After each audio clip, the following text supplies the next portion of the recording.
Pessoal, nesse editorial eu vou dar continuidade ao primeiro, tá? Eu falei para vocês que eu ia tratar desse assunto, dessa matéria da Jovem Pan, que está causando um furdunço aí. Então eu vou começar explicando essa matéria, a questão das contas públicas, e aí a gente vai falar da questão das assinaturas para a CPI da Lava Toga, que já tem novidade também, tá? A gente vai tratar de tudo isso aqui com vocês. Então, vamos lá, que seu tempo é valioso. Obrigado por estar aqui conosco e espero que você consiga entender essa explicação que eu darei.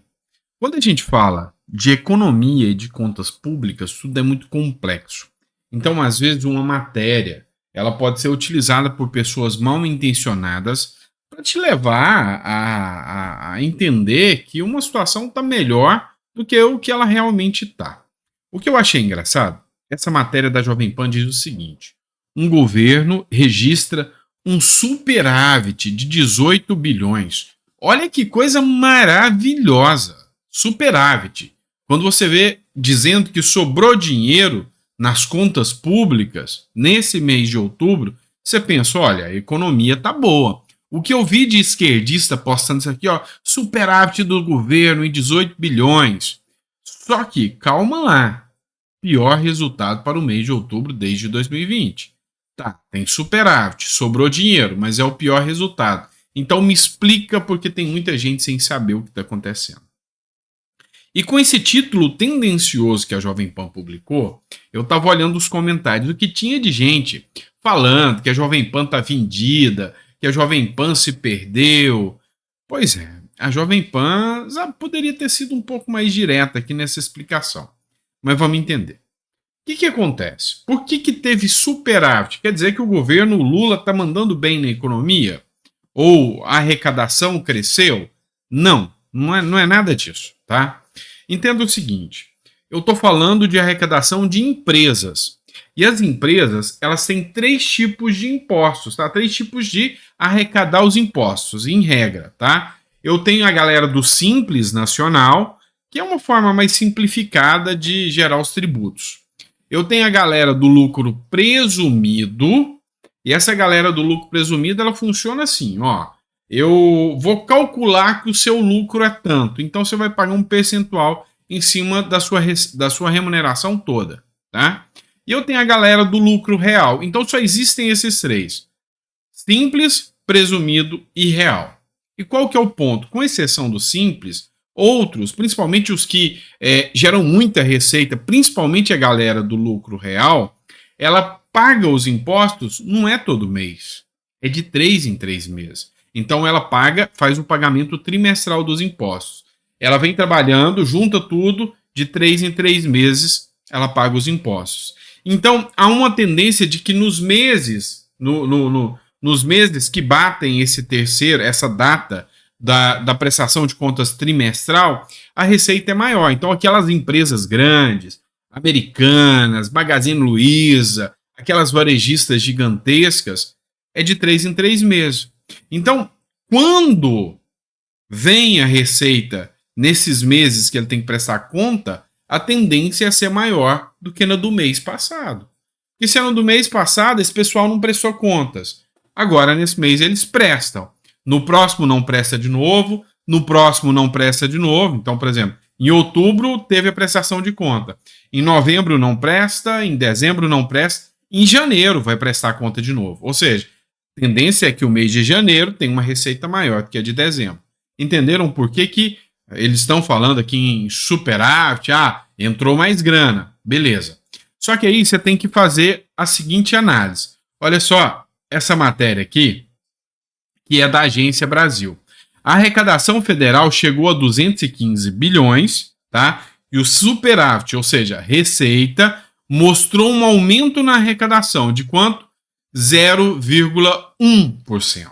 0,1% foi o aumento da arrecadação. No ano passado, na época do Bolsonaro, em outubro também aconteceu a mesma coisa. Quanto que deu? 18? Não.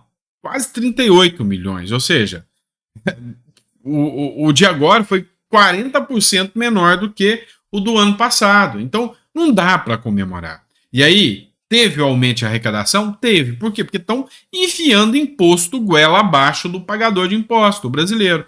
Mas qual foi o aumento de arrecadação? 0,1%. 0,1%. Mas qual que foi o aumento das despesas? Aí é o pulo do gato. Se você comparar o aumento da receita com o aumento da despesa, a própria matéria diz, olha só, os dados do Tesouro Nacional indicam que a receita líquida teve acréscimo de 1,1 bilhão, enquanto a despesa total registrou aumento de 14,9 bilhões, ou seja, 10,1%. Então presta atenção. Enquanto eu comecei a ganhar 0,1% a mais, isso esfolando o brasileiro, e isso aqui, curva de Laffer, lembra? Vai cair, ou seja, não vai se manter. Enquanto eu estou esfolando, esfaqueando o brasileiro para ganhar mais dinheiro dele, eu só cresci 0,1%. E enquanto eu estou explorando o brasileiro com viagens, com ministérios, o aumento da despesa cresceu 10,1%, ou seja, 10% a mais. Esse resultado, Venezuela e Argentina. Então se você vê um esquerdista, tá vendo? Superávit. Explica para esse cara, olha, deixa eu te explicar. Superávit porque é o mês trimestral onde entra mais dinheiro. Mas se você comparar com o ano passado, está muito menor. Segundo ponto, você não pode comemorar esse aumento de receita porque só aumentou 1%, enquanto as despesas aumentou 10,1%. Entenderam? 0,1 é o que aumentou de receita. 10,1 é o que aumentou de despesa, ou seja, estamos tudo fodido. Então, não deixa cair no papo de esquerdista que não entende nada de economia aí, de que a coisa melhorou porque não melhorou. E o resultado? O presidente da República, não sei se você sabe, mas o presidente da República é esse cara aqui, viu? Tá? O Lula tá mais uma viagem de lua de mel. Matéria do Estadão aqui, ó. Alckmin diz que compras internacionais até $50 voltarão a ser taxadas, é o próximo passo. E aí, mete mais imposto no coitado do contribuinte. E aí, a turma da esquerda, as patricinhas da esquerda aí, que tinham a mania de comprar coisas pela internet, pela Shein, esquece. Vai aumentar agora, acabou. E o imposto é na faixa de 60%.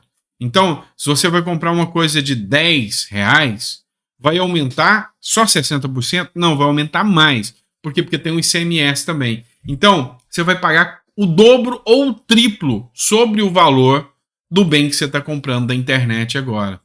Pois é, faz o L, mas faz com muito amor, porque você tem que bancar as viagens. A lua de mel que até hoje o Lula mais a Janja estão fazendo.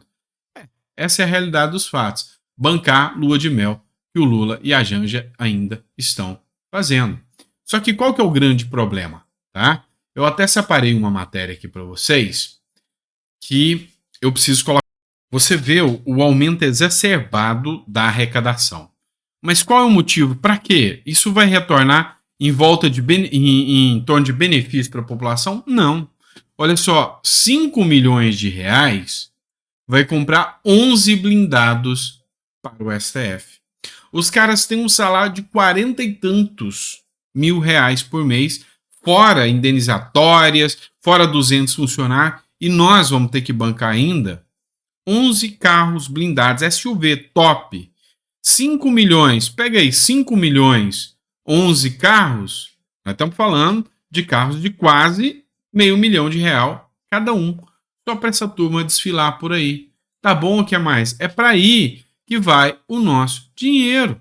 É para lá que o nosso dinheiro vai. E aí eu vou te humilhar um pouco colocando um vídeo aqui, tá? E esse vídeo é um vídeo dos políticos, na verdade dos juízes na Suécia. Dá uma olhada. O sueco Göran Lamberts chegou ao topo da carreira jurídica. Ele é um dos 16 magistrados do Supremo Tribunal da Suécia. Todo dia, o juiz pedala até a estação ferroviária e pega um trem para o trabalho. Ele é um dos defensores da tolerância zero contra a corrupção na Suécia, que todo ano aparece na lista dos países menos corruptos do mundo. O que garante uma sociedade mais limpa, segundo ele, é a transparência dos atos oficiais do poder e a eterna vigilância contra a impunidade. Assim como os políticos do país, juízes suecos não têm imunidade nem foro privilegiado. Podem ser processados como qualquer cidadão. São proibidos de aceitar viagens e presentes. Não há registro de casos de juízes envolvidos em suborno ou venda de sentença. Qualquer cidadão pode vir aqui e checar as contas dos tribunais e os ganhos dos juízes. Autos judiciais e processos em andamento também são abertos ao público. Os juízes na Suécia ganham salários que variam entre cerca de 12 mil e 25 mil reais, mas não têm direito a nenhum benefício extra. Gratificações como auxílio transporte, auxílio saúde, abonos, prêmios e verbas de representação não existem. Vamos lá, não precisa nem colocar mais, senão você vai começar a chorar aí. E aí, esses são os juízes que nós temos lá na Suécia. E aqui, quais são os juízes que nós temos? Eu não vou nem colocar a imagem aqui. Tá viralizando aí a cena de uma juíza arrogante. Eu não vou colocar a imagem, porque esse tipo de gente, se você coloca, eles se acham deuses, eles vão te processar e tudo mais. Mas ó, ouça só, eu vou colocar o áudio aqui, ouça só a arrogância que alguns juízes agem, como que eles se sentem deuses aqui no Brasil. Eu chamei sua atenção, o senhor tem que responder assim: o que a senhora deseja, excelência?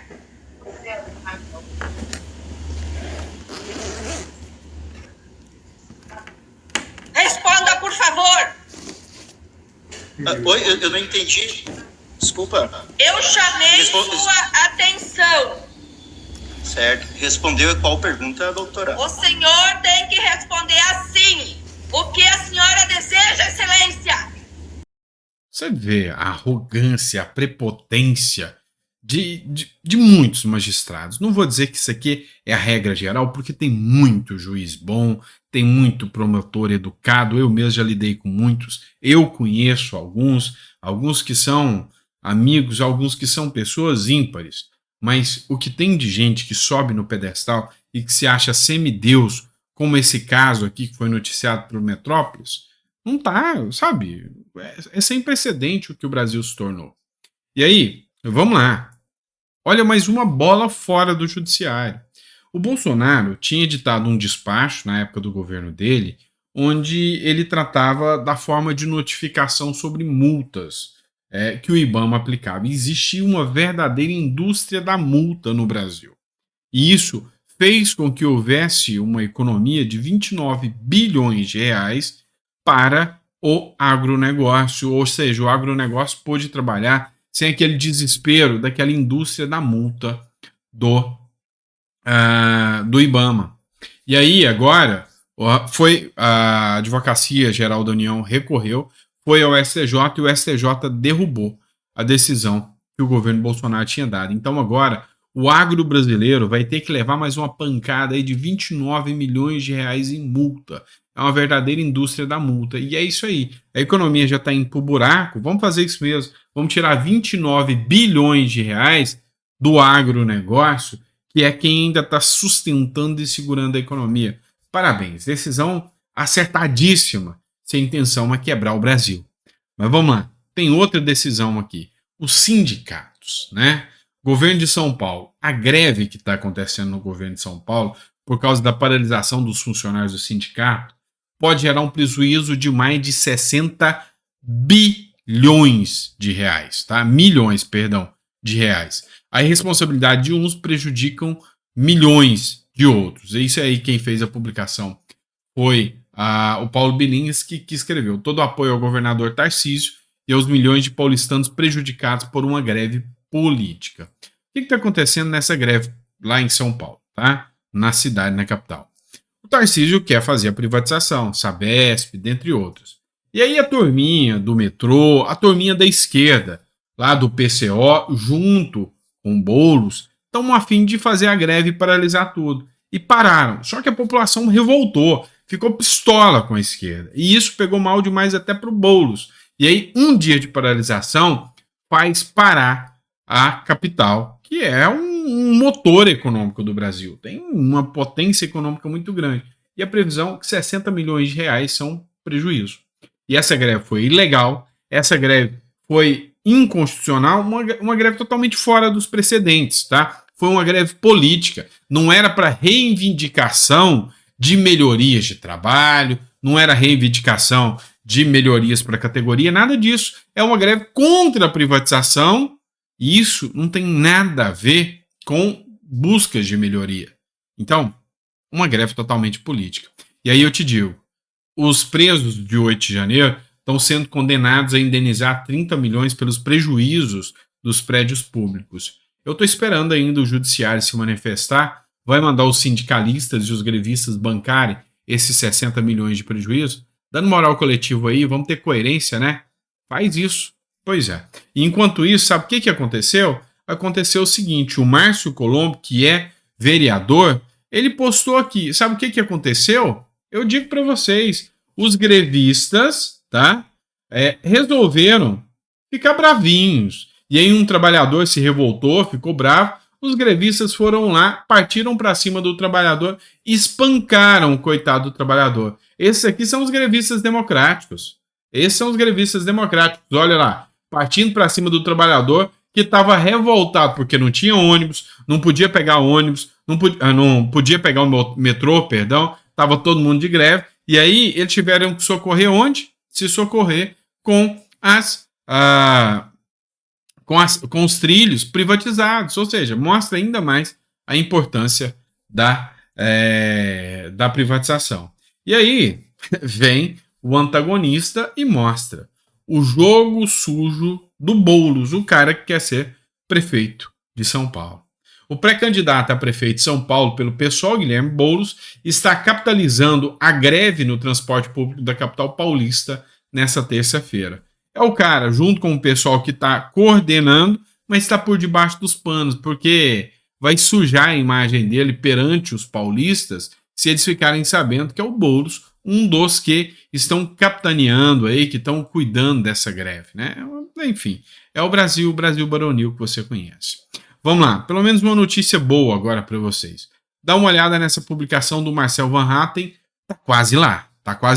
A pressão está resolvendo. Bom, deixa eu chegar mais para cá, nós temos ótimas notícias, tá? Aqui o deputado Tião Medeiros do Paraná, deputado Marco Brasil, todos eles aliados do Paraná, Paulo Litro, Rodrigo Estácio, faltam agora apenas 10 assinaturas para a CPI do abuso de autoridade do STF e do TSE ser instalada. Como sempre tenho dito, não é nada contra nenhum poder, aliás, nós respeitamos todos os poderes e queremos que eles sejam equilibrados e independentes entre si. E por isso, quaisquer tipos de abuso de autoridade precisam ser imediatamente parados, e o que aconteceu no passado também precisa ser investigado para que a gente tenha normalidade no Brasil. Foi um absurdo, né, deputado Tião, deixar você falar um minutinho, que um homem teve que morrer na semana passada, infelizmente, para que também milhares de brasileiros fossem às ruas, voltassem como foi na Paulista, para pedir que essa CPI seja instalada. Marcelo, sua iniciativa veio em boa hora.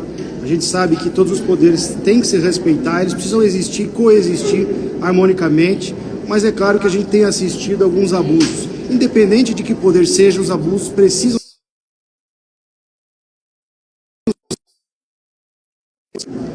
também no judiciário, e é por isso que o Congresso está aqui, representante legítimo do povo, todos que estamos aqui fomos eleitos para isso, e precisamos então criar essa CPI, um número mínimo que já está se aproximando aí de 171 assinaturas, falta muito pouco para que a gente possa então instalar essa CPI e avaliar se realmente há abusos, quem é que praticou cada um deles, e claro também, na medida das suas responsabilidades, ser penalizado por isso. Isso funciona para todo brasileiro e ninguém do judiciário também deve ter medo, já que quem não deve não precisa ter medo, mas aquele que eventualmente cometeu algum abuso tem que pagar por ele. Embora possa ser do judiciário, possa ser do executivo, do legislativo, não importa. Quem cometeu excesso, abuso, tem que ser penalizado, tem que pagar por eles. É isso, Marcelo. Exatamente, que seja instalado, agora faltam poucos senadores. Marco, quer falar alguma coisa? Olha, parabéns. São mais de 1000 pessoas ao vivo aqui nos acompanhando todo o Brasil, inclusive do Paraná. O Paraná, Estácio está por aqui, Paulo Lito, Tião. Eu acho que esse que é o sentimento que nós trazemos aqui. O sentimento de todo brasileiro, né? Ninguém quer ser mais que ninguém, melhor do que ninguém. Nós queremos equidade, nós queremos a verdade, nós queremos os três poderes trabalhando individuais, cada um com os seus pensamentos, cada um, mas de forma harmônica. E claro, na forma, em cima da honestidade, da clareza, da verdade, porque o que a gente tem visto ultimamente são coisas obscuras, que deixam o próprio eleitor, o próprio cidadão, deixa nós, representantes do povo, né, indignados. Então, acho que é hora. Essa balança, esse peso, essa balança do direito, a gente tem que equalizar ela no bom sentido, pro bem agora. Muito bem. É isso aí, pessoal. Ó, vou encurtar aqui, quem quiser, tá no canal oficial do Marcel, mas é isso. A gente começou ontem e faltava 19, agora são 10. Ou seja, a pressão tá resolvendo, tá dando resultado. E aí, uma pergunta que estava até nos comentários aqui do vídeo do Marcel Van Hatten é: para que CPI não vai dar em nada? Mas, meu amigo, vamos lá. Sentar, cruzar os braços, é não fazer nada. A CPI do 8 de janeiro, muita gente criticou, mas ela trouxe à luz. Ou você que assistiu não entendeu muito bem o que aconteceu. Eu tenho certeza que se você assistiu, acompanhou e entendeu, você não vai votar naqueles mesmos que estão lá. Tenho certeza que não. Você viu o G. Dias, você viu a atuação do Flávio Dino, você entendeu um pouco o que está acontecendo. Calma, é um primeiro passo. E eu acho que a CPI do abuso de autoridade vai ser uma ótima medida e a gente está aguardando que tenha bons resultados, tá bom? Obrigado, pessoal. Fica com Deus. Um grande abraço. Que Deus te dê uma mesa farta, repleta de bênçãos. Obrigado por tudo.